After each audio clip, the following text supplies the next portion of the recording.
Bienvenidos y bienvenidas a la nueva temporada de su programa Arsenal Terapéutico, todo sobre los medicamentos, un programa único en su tipo. Los invitamos a que nos acompañen durante este espacio donde conocerán en profundidad los intríngulis del mundo de la farmacia. Hablaremos en detalle de lo que usted necesita saber acerca de ese pertrecho que disponemos para prevenir, diagnosticar, tratar o curar enfermedades. Les habla este soldado Eduardo Samán, productor nacional independiente número 23.477 y certificado de locución 43.747. Hoy es lunes 16 de junio del año 2025. Llegamos a ustedes a través de la Radio Libre Negro Primero 101.1 FM Caracas. Gracias a Carlos Lugo en la dirección general de la estación y Mari Dugarte en la producción. Hoy tenemos en los controles a Pedro Méndez.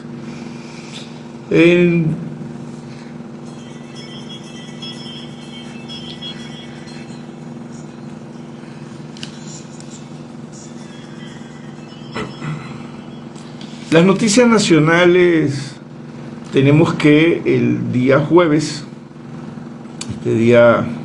jueves pasado, jueves 12 de junio, se inauguró a nivel nacional la Feria de Oportunidades de Estudio.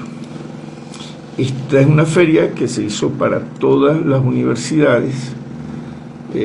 Participaron una cantidad inmensa de universidades y fue inaugurada por la vicepresidenta de la República, Delcy Rodríguez. Este evento se hizo la inauguración, aunque el evento transcurrió en todos los estados de Venezuela, tanto Distrito Capital, Miranda, Cojedes, o sea, todos los estados de Venezuela hicieron su Feria de Oportunidades de Estudio 2025. La inauguración fue desde el Centro de Convenciones La Carlota. Ahí estuvo la vicepresidenta de la República, Delcy Rodríguez, durante la inauguración de la Expoferia Oportunidades de Estudio 2025 en La Carlota, Miranda, destacando la masificación educativa y el futuro de los jóvenes venezolanos. Rodríguez estuvo acompañada de autoridades como Gabriela Jiménez. Ella es ministra de Ciencia y Tecnología, pero también ella es vicepresidenta para el área de Ciencia, Tecnología, Educación y Salud. Recordemos eso. También estuvo el ministro Ricardo Sánchez, el ministro de Educación Universitaria. Bueno, durante la inauguración detalló que 175 universidades ofrecen más de 6.444 opciones de estudio, alineadas con el plan de las 7 transformaciones y los 13 motores económicos del país. Les hago una pausa para explicarles esto. Es la manera como estuvo dividida la exposición. O sea, la exposición era por motores, los diferentes motores, los 13 motores productivos, económicos, y esos 13 motores están insertos en las 7 transformaciones. Las 7 transformaciones, las 7T, es el plan, son las 7 líneas del Plan Estratégico Nacional. Como todo país, todo estado que se respeta, bueno, tiene un plan de acción, un plan que orienta. Los planes son líneas de acción que orientan al Estado en sus actividades, en sus proyectos, etc. Entonces, bueno, las 7 transformaciones, las 7T, son las 7 líneas principales del plan estratégico de la nación. Y en esas 7 líneas estratégicas están los 13 motores. La vicepresidenta enfatizó que la Expoferia se ha extendido a 20 estados del país, con ofertas organizadas según las 7 transformaciones económicas: ciudad humana, seguridad, organización social, desarrollo político, incluyendo ciencia y tecnología, ecosocialismo y geopolítica. Asimismo, recordó el legado del comandante Hugo Chávez en la masificación educativa que revolucionó el acceso a la educación superior en Venezuela. Y aquí me quiero detener a hacer un comentario. Fíjense, a mí me tocó, que les está hablando aquí, le tocó hacer una huelga de hambre en el año 1982 para acceder a un cupo universitario. Gracias a la revolución bolivariana, gracias al comandante Hugo Chávez, ya los jóvenes venezolanos de hoy no tienen que someterse a eso que yo me sometí en el año 1982, que era el cupo universitario. ¿Qué te alegaban en ese entonces la Cuarta República? Te decía que la educación no era para todo el mundo, o sea, que no todo el mundo tenía derecho a ir a a tener una carrera universitaria. Es lo que alegaban. Te decían, no, ¿y por qué? ¿Y por qué tenemos que dar cupo en la universidad? ¿Acaso todos tienen que ir a la universidad? Entonces, si todos van a la universidad, entonces, bueno, ¿quién queda de obrero, de sirviente? ¿No? Porque te metían eso en la cabeza, te inculcaban eso, que tenías que si todos iban a la universidad, entonces no iba a haber sirvientes, ¿no? Bueno, eso lo acabó el comandante Chávez. Lo acabó el comandante Chávez y ya son varios años. Yo he participado en 2 ferias, el año pasado y este año. Bueno, donde la participación de los estudiantes de bachillerato fue masiva. Eso fue una lluvia, bueno, una lluvia de verdad de agua, que cayó un palo de agua como todos estos días de la semana pasada que ha estado lloviendo, pero fue una lluvia de juventud, fue una inundación de jóvenes. Por lo menos a esta exposición en La Carlota vinieron jóvenes del estado Miranda, desde los más recónditos rincones del estado Miranda, vinieron a Caracas, fueron traídos en unidades de transporte a estos jóvenes para que ellos vieran y uno los pudiese orientar hacia las carreras que ellos quieren, que les gusta, que quieren estudiar. En mi caso me tocó dar la explicación sobre la escuela de farmacia en la UNED, entrar en contacto con esos jóvenes venezolanos y poder explicarles la UNEFA, cómo ellos tienen que llenar el Sistema Nacional de Ingreso, tienen que entrar, ya está abierto. Yo debería el lunes que viene hacer el programa sobre el Sistema Nacional de Ingreso y cómo, para los que quieran estudiar farmacia, o sea, para los bachilleres que están recién egresando de bachillerato, de la educación básica, que tengan vocación para el estudio de la farmacia. Explicarles, en ese programa hace un debate, pues quiero invitar a todos, vamos a ver quiénes vienen, la gente no le gusta mucho salir en los medios de comunicación, pero quisiera invitar a todos las facultades y escuelas que están en Caracas, que se dedican a dictar los estudios de farmacia, la carrera de farmacia. Entonces, bueno, me comprometo a organizar para el lunes que viene el programa Arsenal Terapéutico. Va a tratar sobre los estudios de farmacia en Venezuela y vamos a enfatizar en Caracas, porque esta emisora sale en Caracas, aunque a nosotros nos replican emisoras comunitarias también del interior del país. Entonces, bueno, vamos a hablar en términos generales de cómo, dónde se estudia farmacia, en qué ciudades de Venezuela se estudia farmacia, y especialmente las de Caracas, y cómo se hace para acceder a las oportunidades de estudio, a los cupos para las carreras de farmacia. Bueno, entonces esta expoferia, bueno, fue exitosa. Bueno, felicitaciones, la doctora Delcy Rodríguez, en verdad, y al ministro Ricardo Sánchez por esa organización. La organización del evento estuvo muy buena, excelente, muy buena, y toda esa coordinación, el transporte de los muchachos, bueno, la responsabilidad que eso significa, estuvo muy buena, excelente, felicitaciones a los dos, felicitaciones también a la ministra de Ciencia y Tecnología. Nosotros exhibimos de la UNEFA los desarrollos tecnológicos que estamos haciendo en farmacia, las innovaciones.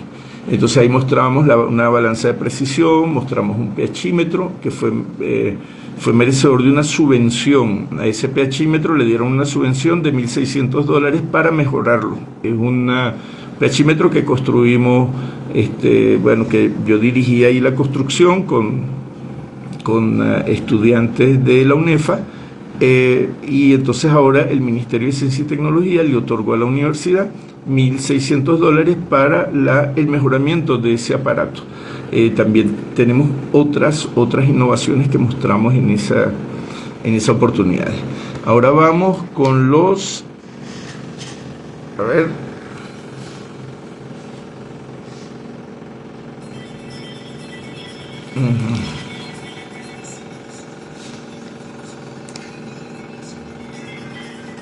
Ajá. Situación internacional en el mundo de la farmacia. Vamos con eso. ¿Qué está pasando en el mundo? Bueno, en el mundo de la farmacia tenemos la principal noticia, que es este señor Trump. Bueno, el señor Trump ha sido noticia desde que llegó, todos los días ha sido noticia. Este señor Trump. En esta oportunidad emitió el mismo jueves 12 de junio, o sea, mientras nosotros estábamos allá en la feria enseñando las oportunidades de estudio, Trump emitió una nueva orden ejecutiva para reducir el precio de los medicamentos. Él dice que es para poner a los estadounidenses de nuevo en primer lugar. Ustedes recuerdan, los oyentes de Arsenal Terapéutico, que bueno, que ya son varias órdenes ejecutivas que ha emitido Trump, ¿no? Una de las órdenes más importantes fue hacer uso del principio de la nación más favorecida, o sea, obligar a los laboratorios farmacéuticos que venden medicamentos en Europa, en países industrializados, venderlos al mismo precio en Estados Unidos, porque normalmente en Estados Unidos los venden más caros que en otros países. Es porque, bueno, ellos exprimen, las compañías farmacéuticas exprimen a cada país el máximo que pueden. Entonces, donde hay más riqueza, donde hay seguros, donde hay seguridad social, entonces ellos venden los medicamentos más caros. Esa es una de las maneras que ellos tienen para exprimir a los pueblos, exprimir las economías de los países. Entonces, bueno, Trump emitió una serie en la orden ejecutiva, una serie de medidas, pero aparentemente que de paso se vencían los plazos que dio, se vencían el viernes 13, este viernes 13 pasado, y al parecer ninguna fue efectiva porque ahora se lanza otro paquete de medidas, una orden ejecutiva con una cantidad de medidas, pero estas medidas cada vez se le entiende menos a Trump lo que pone, porque yo leí la orden ejecutiva completa y quedé como mis estudiantes. Profesor, la leí pero no entendí nada. Bueno, así estoy yo, como ahora comprendo a mis estudiantes. Mis estudiantes me dicen, profesor, yo leo y no entiendo. Claro, no entiendo porque hay que comprensión en la lectura, hace falta pues comprender lo que uno lee, no solamente leer, descifrar los códigos, hay que comprender los códigos. Hay muchos factores, muchos elementos para tener esa comprensión. Entonces, yo estoy como mis estudiantes. Leo y no comprendo. Bueno, este señor primero comenzó la justificación. Es una orden ejecutiva bien extensa. No me voy a poner a leerla aquí porque imagínate, muy larga. Dice que, bueno, habla de Biden, le echa la culpa a Biden, anda echándole la culpa al gobierno anterior y ciertamente tiene razón, porque él lanzó en su primer periodo, que después en las elecciones él dice que le hicieron un golpe de estado, que le hicieron trampa en las elecciones. Entonces, que vino este señor Biden, él dice que Biden lo que hizo fue que retrocedió o descuidó o revirtió los avances que él había tenido en su primer gobierno. Recuerden que este es el segundo gobierno de Trump. Entonces, bueno, después de echarle la culpa a Biden, él dice que, bueno, que el pueblo americano, o sea, no nos incluye a nosotros que somos americanos también, ¿no? Debe decir el pueblo norteamericano, el pueblo estadounidense. Pues el pueblo norteamericano también están los mexicanos, los canadienses, ¿no? El pueblo estadounidense, dice, merece algo mejor.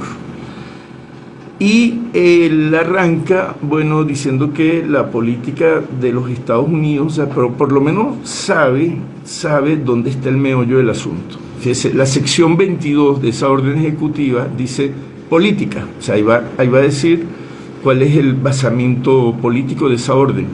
Dice, la política de los Estados Unidos, que los programas federales de atención médica, protecciones de la propiedad intelectual y regulaciones de seguridad se optimicen para proporcionar acceso a los medicamentos recetados a costos más bajos para los pacientes y contribuyentes estadounidenses. O sea, él dice, bueno, bajar, o sea, fíjate, mantener la protección de la propiedad intelectual. Entonces Trump quiere estar bien con Dios y con el diablo. Él quiere proteger la propiedad intelectual, pero al mismo tiempo quiere medicamentos baratos. Y eso es contradictorio, porque si tú das protección excesiva de la propiedad intelectual, que es lo que pretenden la mayoría de las farmacéuticas, entonces por supuesto que eso se traduce en precios altos de los medicamentos. Bueno, entonces Trump se lanza aquí una serie de medidas, pero todas las medidas son: le doy 180 días al secretario tal para que me haga unas recomendaciones. Le doy 180 días al otro secretario. Mira, aquí dice, el primero que le da 60 días siguientes a la fecha de la orden para que propongan y solicitaran comentarios sobre la orientación del programa de negociación de precios de medicamentos del Medicare.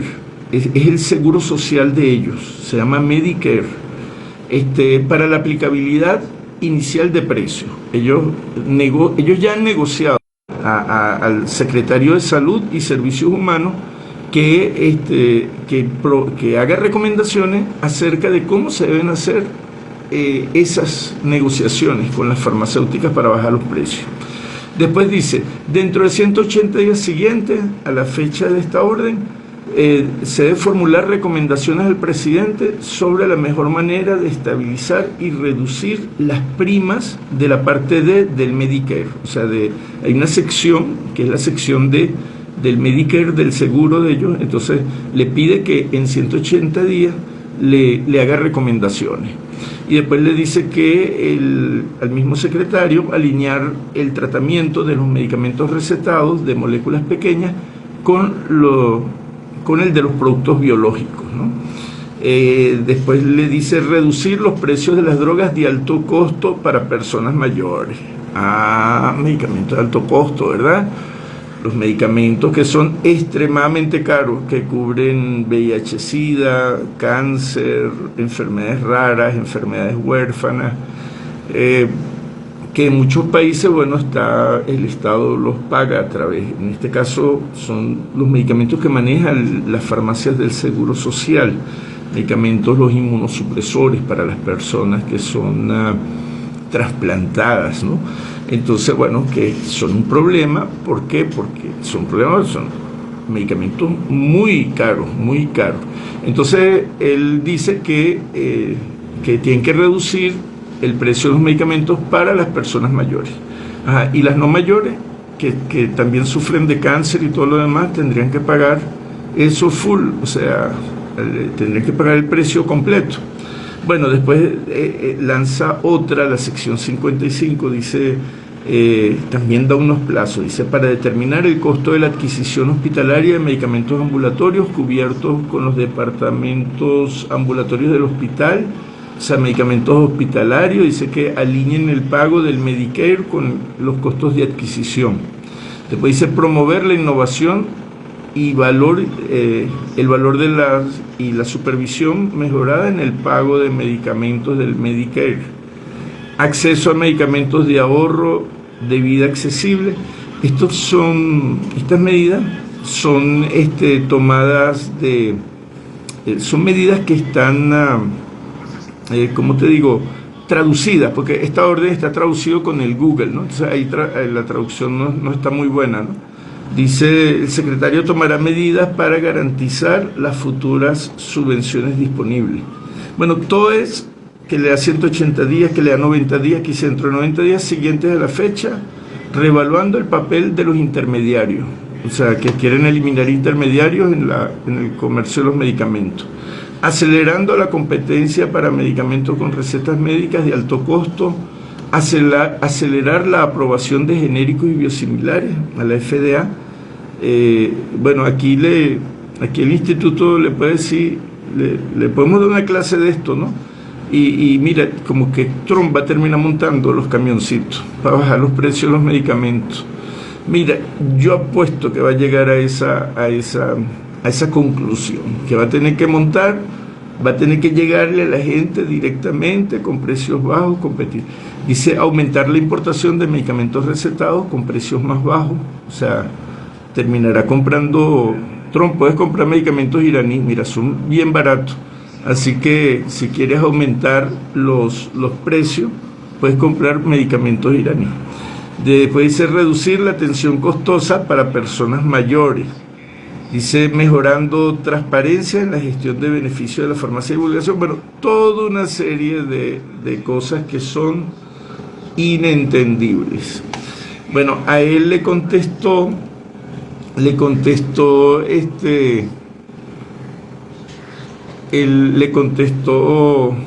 la Cámara de Genéricos, de la Cámara Mundial de Genéricos en Estados Unidos. Bueno, ellos están registrados en Suiza, esa Cámara de Genéricos, se llama SILFA. Dice, Declaración de la Asociación Internacional de Medicamentos Genéricos y Biosimilares. Ellos, a raíz de todo esto, lanzaron una declaración.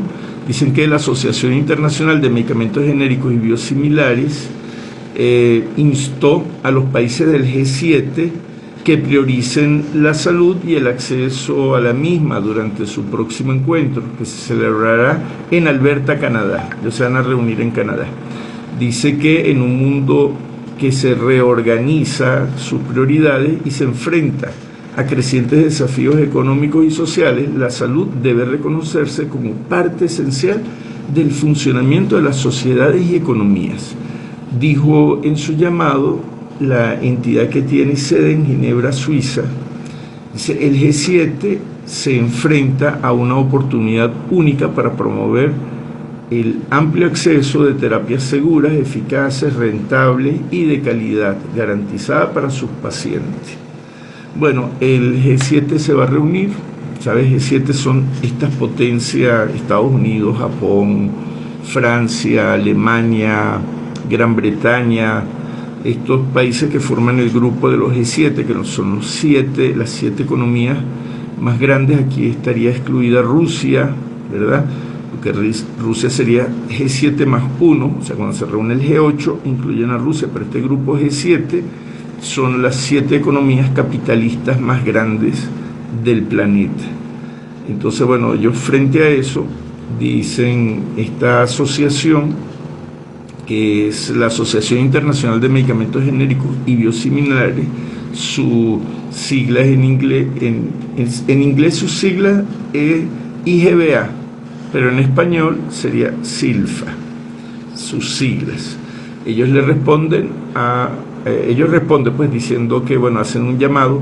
Ustedes saben que los medicamentos, además de ser bienes públicos, bienes necesarios, o sea, bienes sociales, son también bienes estratégicos, porque ya entran dentro de una dinámica de estrategia. Nosotros en el programa Arsenal Terapéutico hemos discutido mucho sobre eso, y generalmente las secciones, la segunda parte del programa, después de la pausa musical, nosotros hablamos de los medicamentos estratégicos. Entonces nosotros vamos a hacer aquí un alto al fuego y vamos a escuchar a Chico Buarque con la pieza Construcción.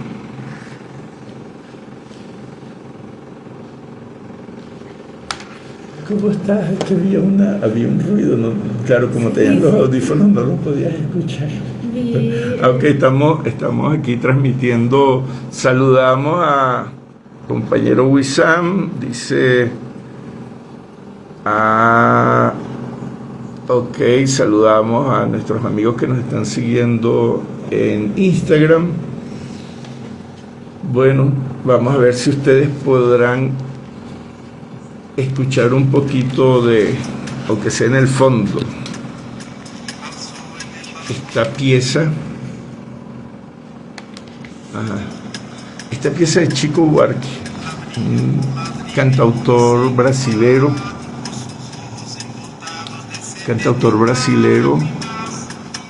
de la corriente de la bossa nova, una expresión artística musical que bueno, tuvo sus auges en los años 60, 70 y por supuesto 80 y nosotros bueno, la seguimos escuchando en los 90, en el 2000, 2010 porque nos gusta pues ese tipo de habla sobre la construcción y el trabajo, ¿no? Entonces es una pieza muy interesante porque él usa palabras esdrújulas que son muy escasas en el lenguaje portugués. Entonces yo voy a ver si puedo ver aquí la letra, escribí letra, construcción, Chico Buarque.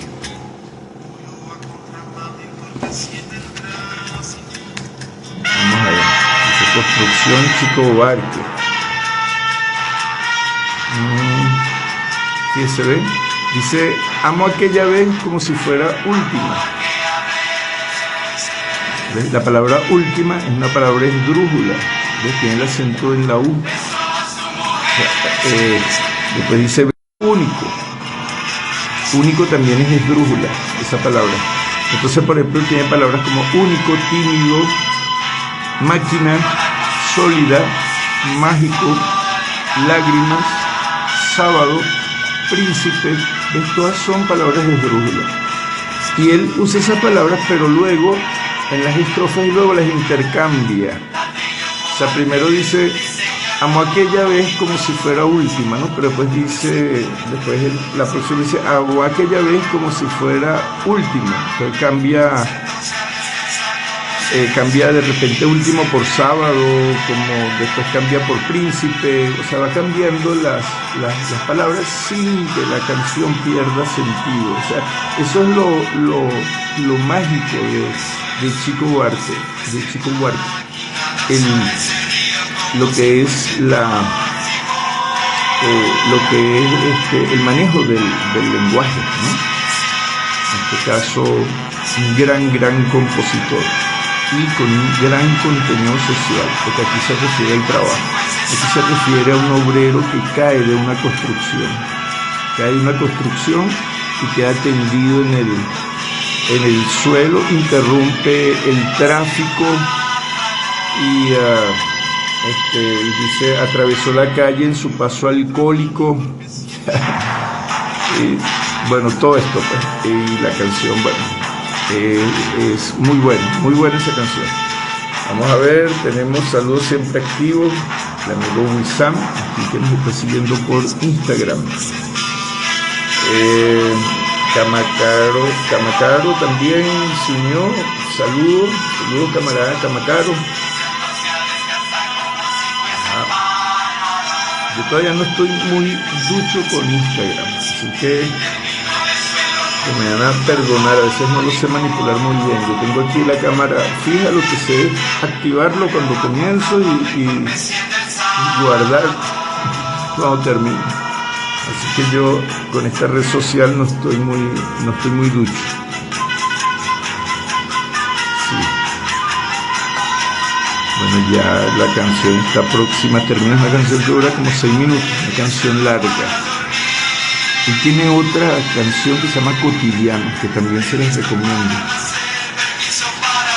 Esta canción Cotidiano.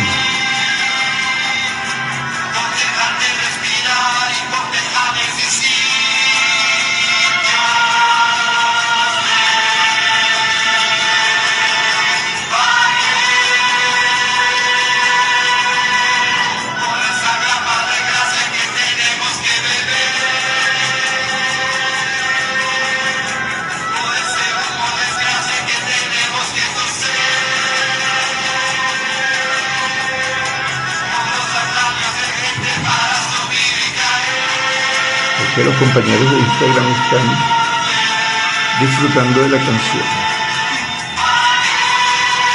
También María Ugarte, nuestra productora, también está conectada.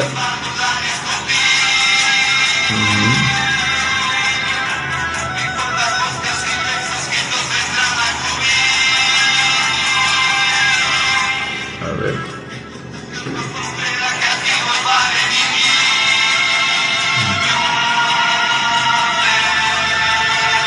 Sí, porque quedaban unos silencios en las pausas, quedaban unos silencios muy desagradables y la gente nos reclamó, no puede darse el lujo de estos silencios. A ver.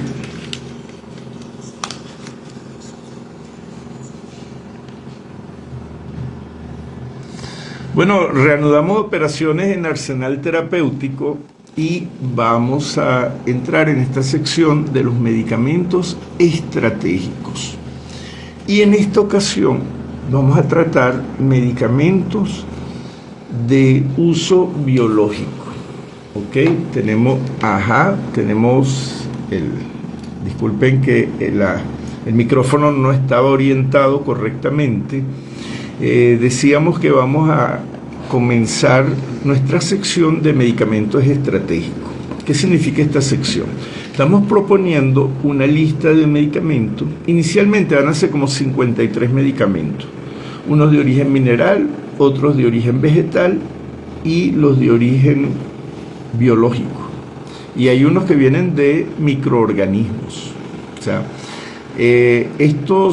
hoy vamos a tocar parte de los medicamentos biológicos. Nosotros aquí, ¿por qué medicamentos estratégicos? Son medicamentos que tenemos posibilidad de producir completamente en Venezuela, o sea que contamos con la tecnología para producirlos desde cero, porque son tecnologías antiguas. Por eso que estamos proponiendo esa lista de medicamentos estratégicos, o sea que se decrete esa lista y que esa lista se le dé prioridad para su registro, para su uso en la prescripción, pero que sean medicamentos que se fabriquen desde cero. ¿Por qué? Porque tienen orígenes minerales, vegetales o animales o de microorganismos que están en el ambiente. Entonces son medicamentos que hay una alta factibilidad de hacerlos. Entonces, de los medicamentos biológicos, nosotros hoy vamos a tratar dos de ellos. Y en la lista tenemos 5.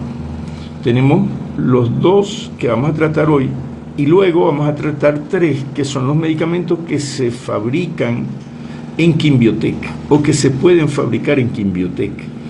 Esos medicamentos, bueno, saben que Quimbiotec es un laboratorio público del Estado venezolano que hace albúmina, factor de coagulación, factor 8 de coagulación y también inmunoglobulinas, y que son derivados sanguíneos, o sea, de la sangre humana lo que hacen es extraer esas proteínas, albúmina, inmunoglobulina y factor de coagulación, factor 8 de coagulación. Eso lo vamos a tocar en otro programa. Hoy vamos a tocar dos productos. Uno es la pancreatina y otro es la insulina. Fíjense. Bueno, la insulina, saben que hay un convenio con los rusos para producir insulina biotecnológica. Ok, perfecto, está muy bien. Eso es con el laboratorio Promed Bio, que es un laboratorio público también, y Rusia va a transferir la tecnología para hacer la insulina. Pero yo aquí hablo de una insulina que tiene otro origen, que no es transgénica, o sea, que no viene a través de la manipulación de la ingeniería genética. ¿Ok? Yo hablo de la insulina que se puede producir a partir del páncreas bovino o porcino, o sea, del páncreas del cerdo o el páncreas del toro, de la vaca.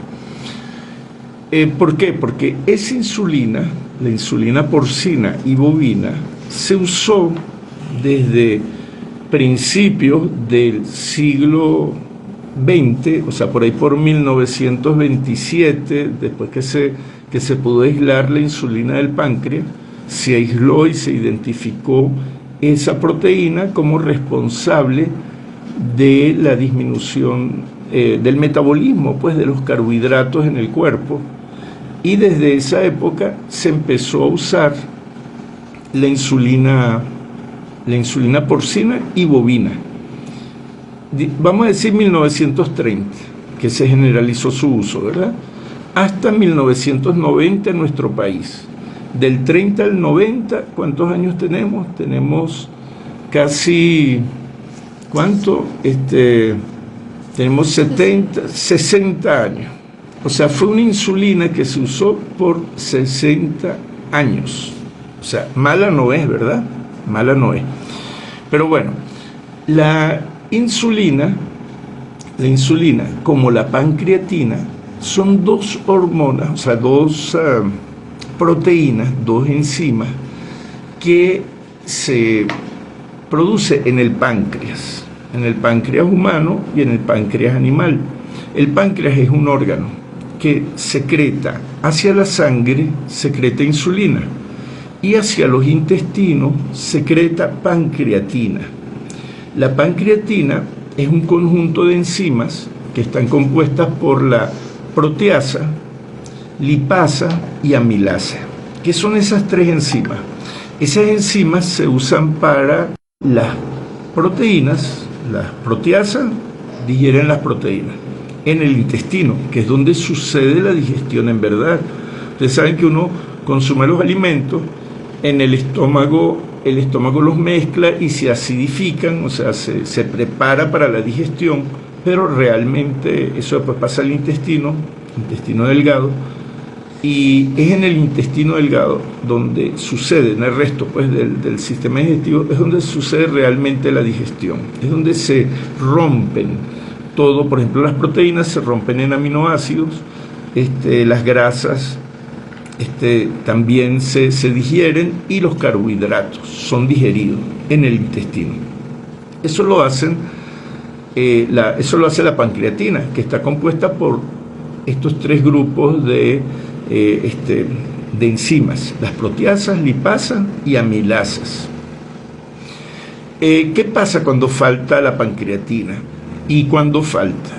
Por ejemplo, falta en la edad avanzada. O sea, todas las personas, cuando tenemos cierta edad, el páncreas está como agotado y ya no hay producción suficiente de pancreatina. ¿Qué sucede con los alimentos? Los alimentos, se hace más difícil digerir los alimentos, el tránsito intestinal se vuelve lento y empieza a aparecer la flatulencia, la formación de gases, la distensión de los intestinos, aquellos dolores, retorcijones, etcétera. Todas esas cosas, esos problemas que están asociados a la digestión y que tienen las personas mayores, que pues digieren poco los alimentos. Tienen que tomar de forma externa la pancreatina. Son productos farmacéuticos que los venden, son productos estratégicos, son necesarios para las personas mayores. ¿Por qué? Porque son necesarios para la digestión. Esta pancreatina, bueno, hay de diferentes calidades realmente, ¿no? El medicamento viene en grajeas. Esas grajeas no se pueden disolver en el estómago porque los ácidos del estómago atacan esas enzimas y las digieren también, o sea, se hidrolizan en el estómago. Entonces la grajea tiene que pasar intacta por el estómago, liberarse en el intestino, y en el intestino es cuando ella empieza a actuar, esas enzimas empiezan a actuar. Entonces hay algunas presentaciones que son comprimidos con una cubierta, y esa cubierta, si no mantiene su integridad en el estómago, entonces el medicamento de nada sirve. Yo he visto algunos, te digo por experiencia propia, pues, algunos medicamentos algunas enzimas de estas que vienen en comprimidos recubiertos y no son buenos, no he visto la misma eficacia. Y los que vienen en grajea son como mejores, ¿no? Porque la grajea protege mejor el principio activo, estas enzimas las protege mejor y las lleva hasta el intestino. Entonces, bueno, en los adultos mayores, son necesarias estas pancreatinas. Y en los niños, hay niños que tienen una enfermedad que se llama fibrosis quística, que es una enfermedad congénita. El niño nace con esa enfermedad, y esa enfermedad se manifiesta porque el niño no digiere los alimentos. Esa fibrosis quística hace que se produzcan unas mucosas, unas mucosidades, unas secreciones mucolíticas que tapan los ductos por donde sale la pancreatina. Entonces esos ductos, y casi la mayoría de los ductos importantes se tapan con esa mucosidad, o sea, se produce un moco que tapa esos ductos. Entonces esos niños no secretan pancreatina al intestino y por lo tanto no pueden digerir los alimentos.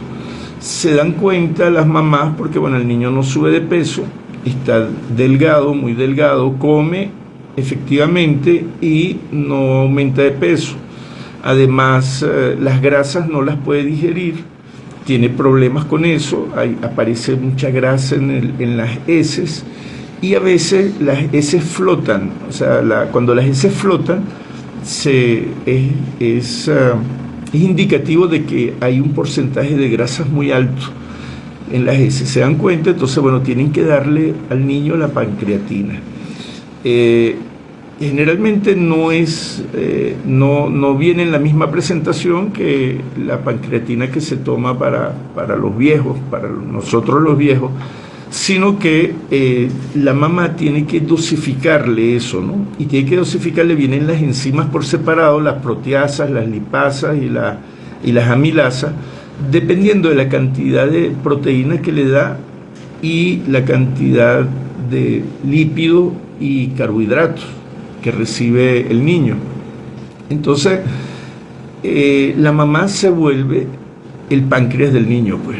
O sea, prácticamente tiene que tener una dieta donde tienen que pesarle la comida, hacer un cálculo aproximado de la cantidad de carbohidratos que hay en ese alimento, y la mamá le tiene que suministrar, le tiene que dosificar. Eso requiere de un entrenamiento estricto a la madre para que ese tratamiento pueda ser efectivo. Las madres tienen que estar bien entrenadas en lo que es el cálculo de la cantidad de carbohidratos, lípidos y proteínas que el niño está comiendo para poder darle las dosis exactas o lo más cercanas posibles de la pancreatina para que ellos puedan hacer su digestión. Entonces, fíjese, el tener pancreatina es algo estratégico. Y actualmente Venezuela importa la pancreatina para producirla. La que tomamos nosotros, las personas mayores. La que toman los niños, viene importado todo el medicamento importado que no se hace aquí, sino es una transnacional que trae el medicamento importado, costosísimo ese medicamento. Nosotros tenemos que pasar a producirlo ahí. ¿Y de dónde vamos a sacar esa pancreatina? Bueno, del páncreas del cerdo o del ganado. Es decir, nada más en el cerdo, nosotros producimos aquí más de 50.000 cerdos al mes, y esos cerdos ese páncreas va a la basura. Ese páncreas no lo aprovechamos. Quizás vaya a un procesamiento, incineración, alimento de animales, a lo mejor se agrega como un suplemento pues me dicen, no, eso no se bota. Claro, no se bota porque imagínate la contaminación que eso provoca, pero el destino que se le da, seguramente eso termina en alimento para animales, o sea, como una proteína que lleva un tratamiento que pasa por un proceso de incineración, etcétera, y es agregado como un aditivo para alimentos de animales, o sea, algo de poco valor. Cuando ese páncreas tiene un valor muy grande en la industria farmacéutica. O sea, nosotros podríamos aprovechar esos páncreas, extraer la pancreatina. Eso se hace, el método es el mismo de 1930, o sea, de casi 95 años atrás. O sea, 95 años atrás la humanidad podía obtenía la pancreatina por extracción de páncreas. Entonces, no me digan ustedes que en Venezuela, casi 95, 100 años después, no lo podemos hacer. Claro que lo podemos hacer, porque es una tecnología que ya es vieja.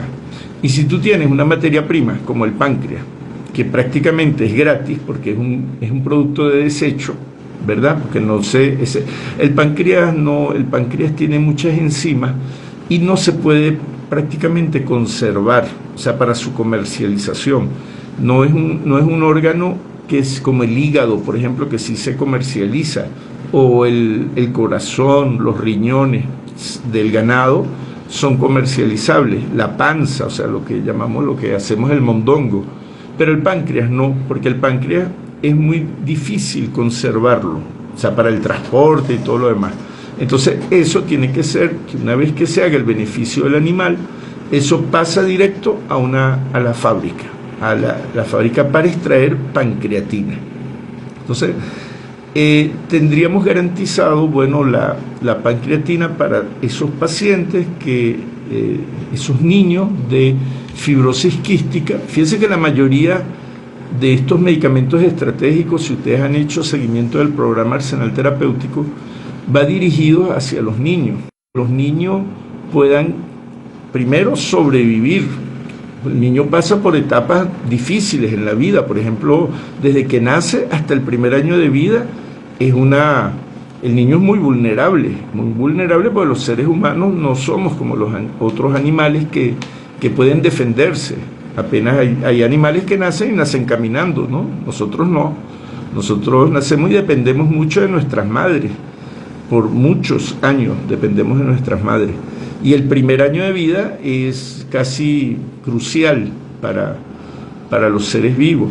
Entonces, y después, bueno, después viene una etapa después que cumple el primer añito el niño, tú dices, bueno, mira, ya viene otra etapa que es los 5 años, hasta los 5 años, porque entonces ahí vienen casi la mayoría de las enfermedades, etcétera, enfermedades contagiosas, los peligros que tienen los niños por ser arrollados, por salir a la calle, ser arrollados, empiezan a ir a la escuela, empiezan a entrar en contacto con otros niños, también ahí empiezan las gripes, las enfermedades infecciosas. Bueno, y el niño después que cumple los 5 años, bueno, entonces se salvó otra vez.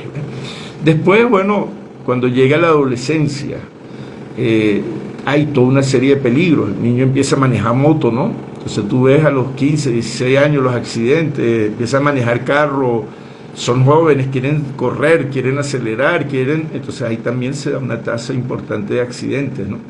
Bueno, resulta que nosotros tenemos que cuidar nuestros niños, porque estos niños tenemos que cuidarlos para que puedan llegar a la edad adulta y puedan reproducirse. ¿Para qué? Para perpetuar nuestra especie. La especie humana tiene que perpetuarse, ¿verdad?, sobre el resto de otras especies.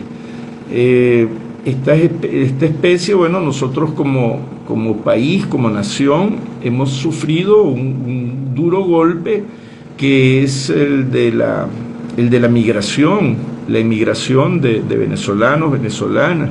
Eso ha golpeado nuestra demografía, ha golpeado nuestra población. Nosotros tenemos que volver a hacer esfuerzos por conservar nuestra población, porque si no desaparecemos como pueblo, como país, como nación, desaparecemos. Nosotros no nos podemos dar el lujo de que nuestra población disminuya. Entonces, bueno, esta enfermedad, fibrosis quística, que es congénita, que se nace con ella, hay que combatirla, y una manera de combatirla es dando la pancreatina de forma exógena.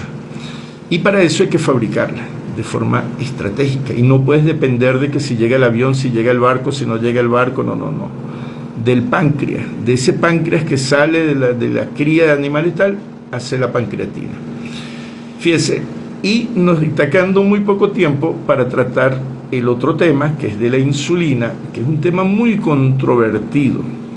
¿Por qué? Porque cuando tú dices que debemos regresar a la insulina animal, la insulina porcina, la insulina bovina, no digo regresar, o sea, digo que no hay un solo estudio que diga que hay una diferencia entre la efectividad de la insulina animal y la insulina humana, esta recombinante, ¿no? Que de paso ahorita no se está usando la humana, sino que se está usando análogo de la insulina humana, que ni siquiera es la insulina humana en sí, sino análogos de la insulina humana. Y la diferencia que hay entre la insulina porcina y la insulina humana es un solo aminoácido, y ni siquiera está en el centro activo. Mira, hay un estudio, más bien hay estudios donde a las miras de la información de miras modernas, un estudio reciente, donde probó que no hay diferencia entre la insulina humana y la insulina porcina, y que la insulina humana fue propuesta porque al pasarnos de la insulina porcina a la humana, 3 laboratorios multinacionales tomaron el monopolio de la insulina, haciendo que la insulina sea inaccesible, no solo en Venezuela, en el resto del mundo. Por ejemplo, en Estados Unidos hay grandes problemas para el acceso a la insulina. Y en la orden de Trump también toma en cuenta el tema de la insulina.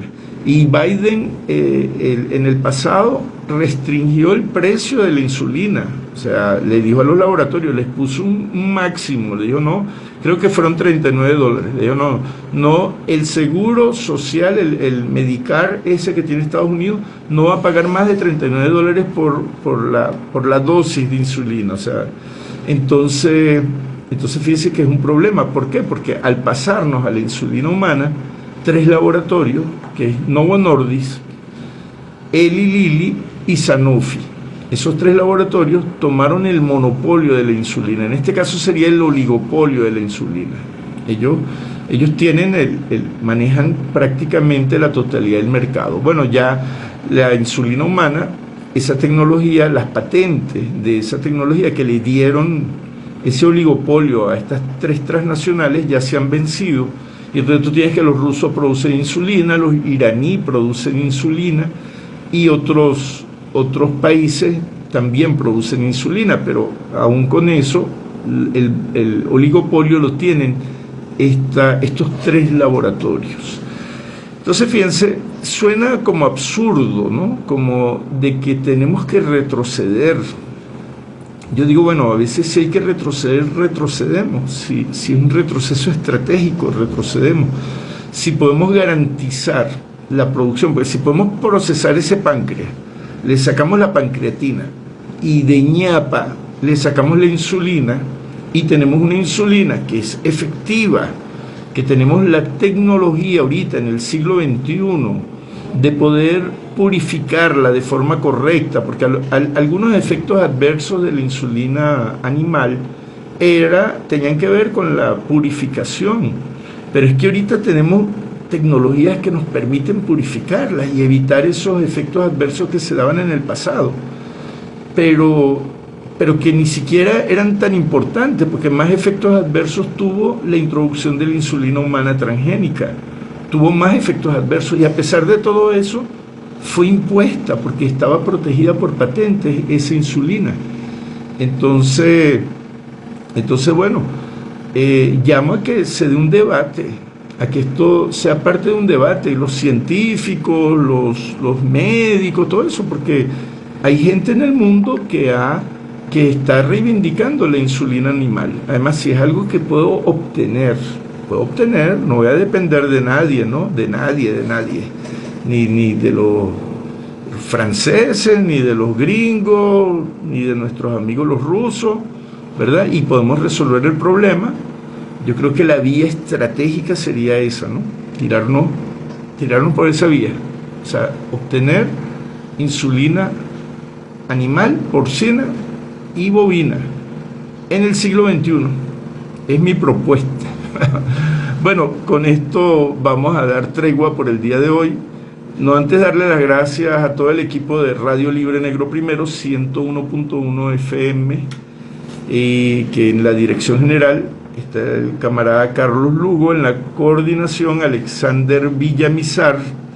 En la coordinación técnica, Pedro Méndez. En la administración, Eder Pacheco. En la logística, Xiomara Méndez. Y en la Contraloría de Gestión Administrativa, Iraida Montañez.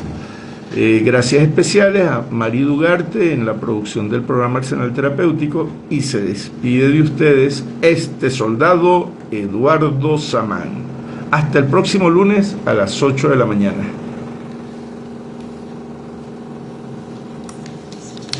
Y aquí termina, ¿verdad? Es que los que están en Instagram no pueden escuchar. Entonces paramos aquí.